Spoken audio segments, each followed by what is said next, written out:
Stress தான் எல்லாத்துக்கும் அடிப்படை காரணம்ன்றத சொல்லிட்டீங்க. எங்க யோகம் நேயர்கள் வந்து ஸ்ட்ரெஸ்ஸ கொஞ்சம் கம்மி பண்ணிக்கிட்டு, வீட்டிலேயே அவங்க செஞ்சக்கூடிய முறைகள் ஏதாவது இருந்தா கொஞ்சம் சொல்லுங்க மேம் நேயர்களுக்காக.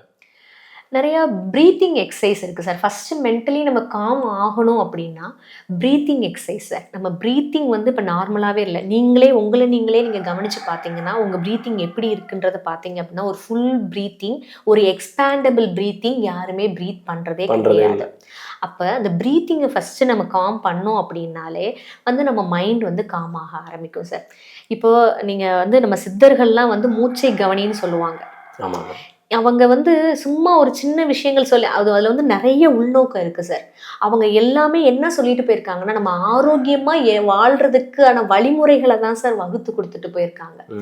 அப்போ உங்களோட ப்ரீத்திங் பேட்டர்னை நீங்கள் ஃபஸ்ட்டு மாற்றினீங்கனாலே உங்களுக்கு ஆட்டோமேட்டிக்காக ஸ்ட்ரெஸ்ல இருந்து எமோஷன்லேருந்து உங்களுக்கு நல்ல ஒரு ரிலீஃப் கிடைக்க ஆரம்பிக்கும் சார். நிறைய மெத்தட்ஸ் இருக்குது. அதாவது டயஃப்ரமேட்டிக் மெத்தட் இருக்குது, பாக்ஸ் மெத்தட் இருக்குது, 4-4-4 மெத்தட் இருக்குது, 5-6-7 மெத்தட் இருக்குது. இது எல்லாமே என்னென்னா சார், நம்ம வந்து எவ்வளோ நேரம் ப்ரீத்திங்கை இன்ஹேல் பண்ணுறோம், எவ்வளோ நேரம் ஹோல்ட் பண்ணணும், எப்படி எக்ஸேல் பண்ணணும். ஓகே. இதுதான் சார். இதில் ஒவ்வொரு மெத்தட்லேயும் ஒவ்வொரு மாதிரி இருக்குது சார். இதை நீங்கள் பண்ண உங்களுக்கு நீங்கள் ஆட்டோமேட்டிக்காகவே என்ன ஆகும்னா, இப்போ நீங்களே ஸ்ட்ரெஸ்ஸாக இருக்கீங்க, அந்த இடத்துல காம் பண்ணோம் அப்படின்னா ஃபஸ்ட்டு ப்ரீத்திங் தான் சார். அந்த இடத்துல கொஞ்ச நேரம் உங்களை இது பண்ணாமல் அதாவது என்ன சொல்கிறது, ப்ரெசண்ட்டுக்கு வந்து ஃப்யூச்சரும் என்ன நடக்க போகுதுன்றதும் வேண்டாம், பாஸ்ட்டுக்கும் வேண்டாம். அட் ப்ரெசன்ட் நீங்கள் யோசிச்சு ரிலாக்ஸாக ப்ரீத் பண்ணி நீங்கள் காம் பண்ணிங்கனாலே அட் ப்ரெசன்ட் வந்து நீங்கள் உங்களுக்கு நார்மல் ஆயிடுவீங்க சார். அப்போ சின்ன சின்ன விஷயங்கள் தான் சார். இதெல்லாமா நம்மளுக்கு இதுதான் சார். அதாவது சின்ன சின்ன விஷயங்கள் தான், சின்ன கரெக்ஷன்ஸ் கொடுத்தாலே பெரிய மாற்றங்களை நம்ம கொண்டு வரலாம் சார். உணவு முறையில் என்ன மாதிரி மாற்றங்கள் கொண்டு வரணும்? உணவு முறையில் சார், நம்ம உணவு என்ன சாப்பிட்டாலும் செரிக்கிற அளவுக்கு தான் சார் நம்மளுக்கு ஒரு ஆசிட் செக்ரீஷனை தான் கடவுள் கொடுத்துருக்காரு. ஆனால் இப்போ கொஞ்சம் சாப்பிட்டாலுமே செரிமானம் ஆக மாட்டேங்குது. எல்லாத்துக்கும் ரீசன் கடைசியில் கொண்டு வந்தால் ஸ்ட்ரெஸ்ஸில் தான் சார் கொண்டு வரணும். ஸ்ட்ரெஸ்ஸு, தூக்கம் இல்லை. இந்த 2 விஷயம் இருந்துச்சு அப்படின்னாலே நீங்கள் ஒரு பெரும் நோயாளியாகவே மாறிடுறீங்க சார். கண்டிப்பாக. அப்போது இந்த 2 கரெக்ஷன்ஸை நம்ம ஃபஸ்ட்டு கொடுக்கணும். அது மாதிரி நீங்கள் என்ன சாப்பிட்டாலும் செரிமானம் ஆயிடணும், ஆனால் எப்போ சாப்பிடணுன்றது இருக்குது. ஓகே. அதனால நீங்கள் எப்போ எப்படி சாப்பிடணும் அதை நீங்கள் கரெக்டாக ஃபாலோ பண்ணீங்க அப்படின்னாலே உங்களுக்கு கேஸ்ட்ரிக் அல்சர்லேருந்து, ஐபிஎஸ்லேருந்து, இப்போ என்னென்னமோ அதில் கொண்டு வராங்க சார்.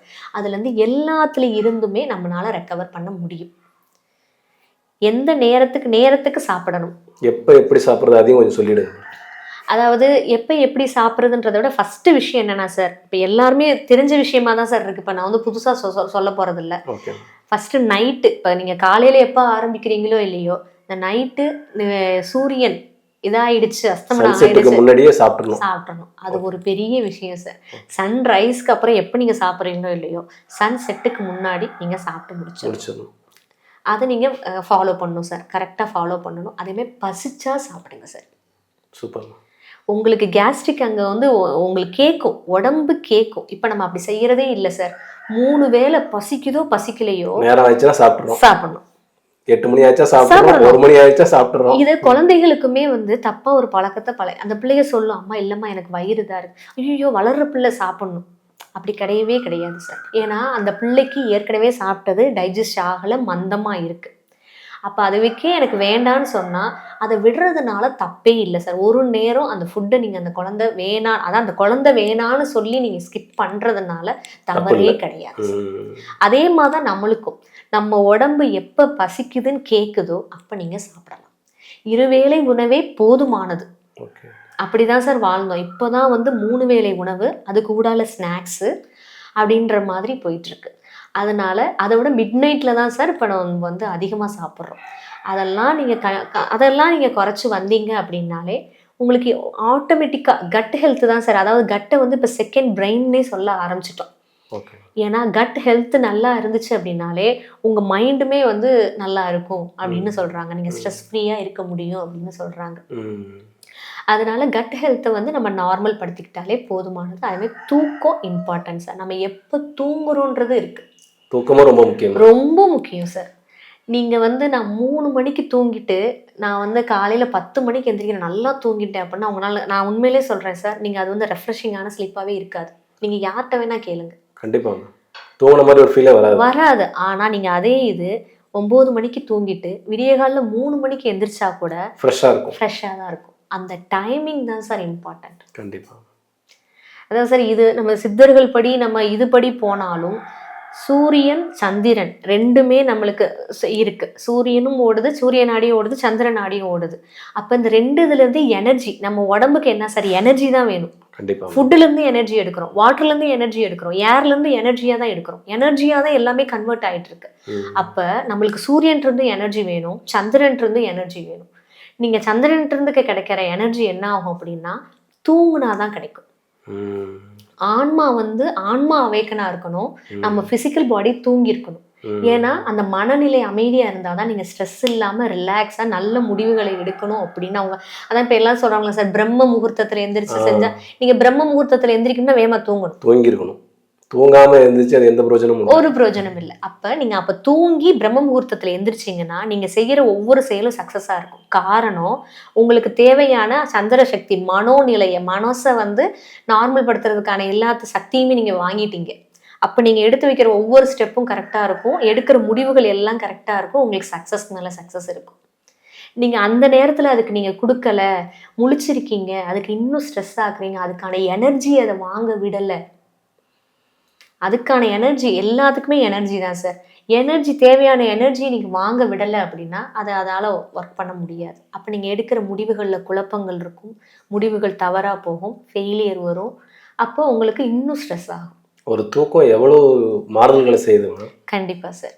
முடிவெடுக்கிறதுல தடுமாற்றம் வருது, நம்ம செரிமானத்துல பிரச்சனை வருது, உடல்நிலையில பிரச்சனை, எல்லாத்துலயும் உங்களுக்கு ஸ்ட்ரெஸ் கிரியேட் ஆகுது. கண்டிப்பா சார். அதனால இததான் சார் நாங்க சொல்றது, எல்லா பேஷண்ட்டுக்கும் சொல்றது என்ன அப்படின்னா வாழ்வியல் முறை மாற்றங்கள், உணவு முறை மாற்றங்கள், பிளஸ் எதனால என்ன ஏற்பட்டிருக்கு, நீங்க இந்த எமோஷனல்னா தான் பாதிச்சிருக்கீங்க, அந்த எமோஷனல்ல இருந்து வெளியே வாங்க. நீங்க இது பாதிக்கலைன்னா இந்த ஆர்கன் பாதிச்சிருக்காது. கண்டிப்பா இந்த எமோஷன் உங்களுக்குள்ள இருக்கு அப்படின்னா அந்த எமோஷன்ல இருந்து உங்களை ரிலீவ் பண்ணணும். மன்னிக்கிறது தான் சார், வேற ஒன்றும் இல்லை. அக்செப்டன்ஸ் அண்ட் மன்னிப்பு தான். புதுசா இருக்கு மேடம். அவ்வளோதான் சார். நீங்க பண்ணலை அப்படின்னா அதுல இருந்து வெளியே வரவே முடியாது சார். ஏத்துக்கணும், எல்லாத்தையும் ஏத்துக்கணும், மன்னிக்கணும். கண்டிப்பா. அவ்வளோதான் சார். அதுல இருந்து அப்பதான் சார் எமோஷன்ஸ்ல இருந்து நீங்க ரிலீவ் ஆகி வர முடியும். அந்த ஆர்கன்ல இருந்து நல்ல கிளியரன்ஸ் கொடுக்க முடியும். அப்போ உணவு, தூக்கம், உடற்பயிற்சி இது மூணும் ஓரளவுக்கு ஃபாலோ பண்ணிட்டோம்னாவே நம்ம ஓரளவுக்கு உடம்பு கொஞ்சம் ஆரோக்கியமா வச்சுக்கலாம். சித்தர்கள் சொன்ன 120 வருடங்கள் நம்ம ஆரோக்கியமா நம்ம வாழலாம், ஃப்ளெக்சிபிளா வாழலாம். இப்ப யாருமே ஃப்ளெக்சிபிள் இல்லாம இருக்காங்க சார். கண்டிப்பா ஃப்ளெக்சிபிளா வாழலாம். இப்ப எல்லாருமே கீழே உட்காந்து எந்திரிக்க முடியல சார். 40 இயர்ஸ்ல கீழே உட்காந்து எந்திரிக்க முடியல. அதுவும் ஃபீமேல்ஸ் ரொம்ப சஃபர் ஆகுறாங்க, மேல்ஸை விட ஃபீமேல்ஸ். காரணம் அவங்க எமோஷன்ஸை ரொம்ப ரொம்ப ரொம்ப ரொம்ப உள்ளுக்குள்ள ஸ்ட்ரெஸ்ஸை ரொம்ப ஸ்டோர் பண்ணுறாங்க. நீங்கள் மேல் பேஷண்ட்டை விட நான் ஃபீமேல் பேஷண்ட் அட்டன் பண்ணுறப்ப அவங்களோட எமோஷன்ஸ் நிறைய இருக்குது சார். நம்ம என்னென்ன சார், நம்ம பிரெயின் தான் சார், என்ன சொல்கிறது சார், இது ஆன்மாக்கும் மனசுக்கும் புத்திக்கும் உள்ளது சார். கண்டிப்பாக நம்ம என்னென்னா புத்தி எப்பயுமே சார் பாஸ்ட்டில் என்ன வச்சுருக்கோமோ அதுபடி தான் நம்மளுக்கு செயல்படும்.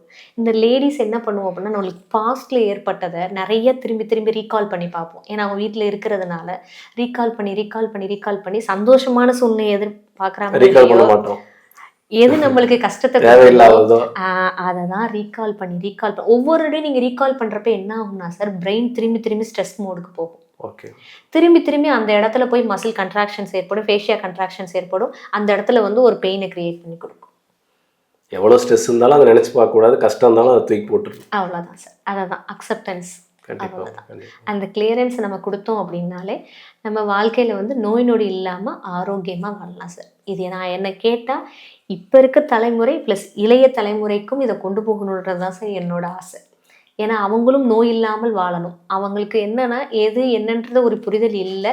இஷ்டத்துக்கு ஜாலியாக இருந்தால் போதும், சந்தோஷமான லைஃப் இருந்தால் போதுன்றது மட்டும்தான் நினைக்கிறாங்க. ஆனால் ஆரோக்கியமாக இருந்தால் மட்டும்தான் அந்த சந்தோஷத்தை கடைசி வரைக்கும் நம்மளால கொண்டு போக முடியும் சார். கண்டிப்பாக அதுதான் சார். மேடம், நீங்கள் இப்போ கேன்சருக்கு வர்மா மூலயமாவும் மற்ற ட்ரீட்மெண்ட் மூலயமாவும் சரி பண்ணுறதா சொன்னாங்க, அதை பற்றி கூட சொல்லுங்கள் மேடம். சார் இப்போ கேன்சர் அப்படின்றவுடனே இப்போ கேன்சர்னோடனே உடனே என்ன சொல்லிடுறாங்க சார், எத்தனை நாள், இப்போ எனக்கே ஃபோன் எத்தனை நாளில் சரியாகும் அப்படின்னு கேட்பாங்க. நான் சொல்லுவேன், ஃபஸ்ட்டு என்ன கேன்சர்னு சொல்லுங்கள், என்ன ஸ்டேஜில் இருக்கீங்கன்னு சொல்லுங்கள், அப்போ தான் அதுக்கான தீர்வை சொல்ல முடியும். எல்லா கேன்சரும் ஒன்று கிடையாது சார்.